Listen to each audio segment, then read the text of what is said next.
प्रधानमंत्री नरेंद्र मोदी के एक इशारे पर पाकिस्तान और बांग्लादेश नाच रहा है।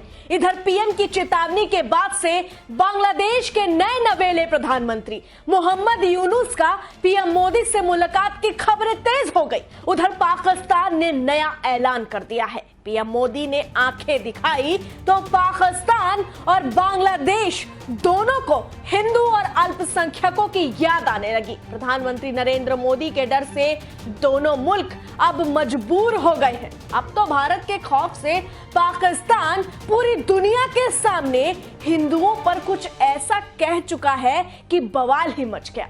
बांग्लादेश और पाकिस्तान ऐसा मुल्क रहा है जहां अल्पसंख्यकों और हिंदुओं की संख्या लगातार घटती जा रही है। ऐसे में ये दोनों खबरें बवाल मचाने के लिए काफी है। हालात ऐसे हैं कि इस रिपोर्ट में जो हम आपको बताएंगे, दोनों ही मुल्कों की पोल खुल जाएगी। ना मोहम्मद यूनुस इसको जुठला पाएंगे और ना ही नापाक मुल्क पाकिस्तान। आइए बताते हैं कि कैसे पीएम मोदी के डर से दोनों ही मुल्कों ने घुटने टेक दिए हैं। नमस्कार, आप देख रहे हैं HCN न्यूज। मैं हूं आपके साथ रंजना उपाध्याय। बांग्लादेश में अल्पसंख्यकों और हिंदुओं पर अत्याचार के बीच भारत लगातार चेतावनी देता रहा। संसद से लेकर प्रधानमंत्री मोदी के डेस्क से बांग्लादेश को चुनौती मिली। संदेश दिया गया कि अल्पसंख्यकों और हिंदुओं को कुछ नहीं होना चाहिए।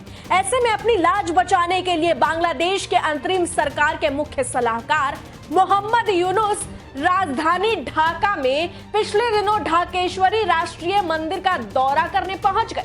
खबर है कि 4 सितंबर को बैंकॉक में होने वाले बिम्स्टेक समिट में पीएम मोदी और मोहम्मद यूनुस की मुलाकात हो सकती है। इधर इस बीच पाकिस्तान ने भी बड़ा ऐलान कर दिया जिस पर भरोसा नहीं किया जा सकता और आपको भरोसा होगा भी नहीं। दरअसल बांग्लादेश में जो हालात फिलहाल बने हुए हैं, उस बीच भारत लगातार दबाव बना रहा है और प्रधानमंत्री नरेंद्र मोदी की सरकार लगातार अल्पसंख्यकों और हिंदुओं के हक की बात कर रही है, उनकी सुरक्षा पर चेता रही है। इस बीच पाकिस्तान के राष्ट्रपति आसिफ अली जरदारी और सैन्य नेतृत्व ने पाकिस्तानी अल्पसंख्यक हिंदुओं के लिए कह दिया है कि पाकिस्तान अल्पसंख्यकों की सुरक्षा करने का संकल्प लेता है।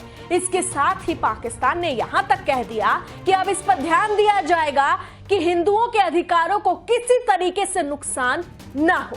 ऐसे में खास बात जो आपको और हमें ध्यान देने की जरूरत है वो ये कि प्रधानमंत्री नरेंद्र मोदी जिस तरीके से दबाव बना रहे हैं, उसके बाद से पाकिस्तान और बांग्लादेश दोनों की नींदें खुल गई है। बहरहाल दुनिया के सामने फिलहाल बांग्लादेश और पाकिस्तान अभी जो ये मुखौटा पहने अधिकारों और हकों का ढोंग कर रहे हैं, उसकी सच्चाई हम आपको बताते हैं, जिससे ये चंद मिनटों में एक्सपोज हो जाएंगे।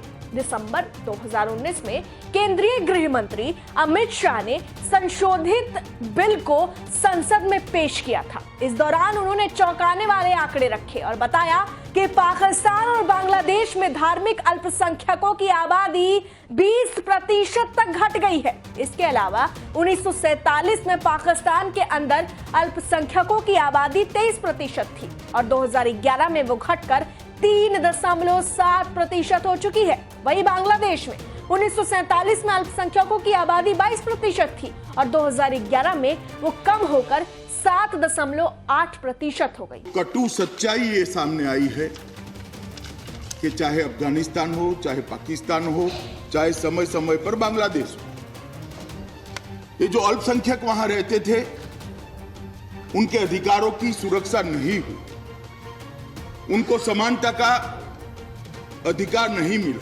यानी कुल मिलाकर सवाल यह है कि जिनकी सुरक्षा का राग फिलहाल बांग्लादेश और पाकिस्तान अलाप रहा है, फिर जवाब ये भी दे कि वो सभी हिंदू कहां गए, आंकड़ा कहां है। पाकिस्तान में PMLN के हिंदू सांसद डॉक्टर रमेश कुमार वंकवानी का कहना है कि हर साल पाकिस्तान से करीब 5000 हिंदू पलायन कर जाते हैं। चलिए, ये तो बात हुई भारत की, लेकिन अमेरिकी सरकार की रिलीजियस फ्रीडम की report, Pakistan Hindu rights movement का 2014 का सर्वे, कई अंतर्राष्ट्रीय रिपोर्ट्स ये चीख चीख कर कह चुकी है कि पाकिस्तान और बांग्लादेश में अल्पसंख्यक और हिंदू नाम मात्र के बचे हैं, जिसे कोई नहीं जुठला सकता। उन पर अत्याचार बढ़ते चले जा रहे हैं। पाकिस्तान और बांग्लादेश इन रिपोर्ट्स का जवाब नहीं दे पाएगा, जिसके लिए सभी बुद्धिजीवियों की आंखें फिलहाल बंद है। वहीं जिस तरीके से पीएम मोदी अंतर्राष्ट्रीय स्तर पर उनके अधिकारों पर खुलकर बात कर रहे हैं, उससे फिलहाल पाकिस्तान और बांग्लादेश दोनों डरे हुए हैं। ऐसे में इन दोनों ही मुल्कों की नापाक इरादों और खास तौर पर पाकिस्तान के झूठ और जाहिलियत पर आप क्या कुछ कहेंगे? आपकी क्या राय है? और क्या ये सचमुच हिंदू और अल्पसंख्यकों को सुरक्षा दे पाएंगे? इन सब का जवाब कमेंट में जरूर दें। फिलहाल के लिए इतना ही। देखते रहे HCN न्यूज। धन्यवाद।